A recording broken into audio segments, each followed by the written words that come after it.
Iconic landmark at Cooke State Park turned 100 this year. Northern News Now's Madison Green tells us how park officials are celebrating the century while also looking toward the future. The swinging bridge in Cooke State Park has been put to the test since its construction in 1924. It was built 3 times before the flood of 1950 destroyed it. Then they built bridge number 4 and raised it again. Altogether, it's been raised 7.5 feet, and that one lasted for quite a few generations there until 2012.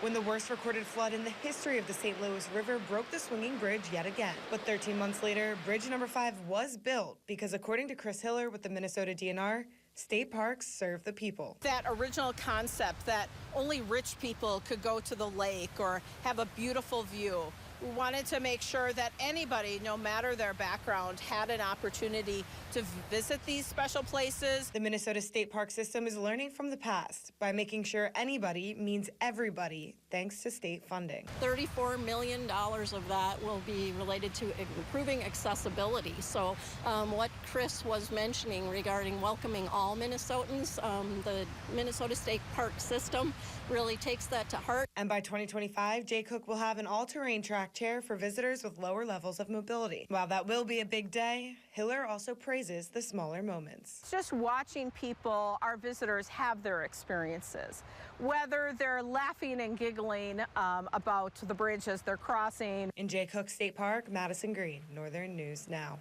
And you have an opportunity to check that bridge out for yourself. This Saturday is the 3rd free park day in Minnesota. All state parks, including Cooke, will offer free admission to everyone.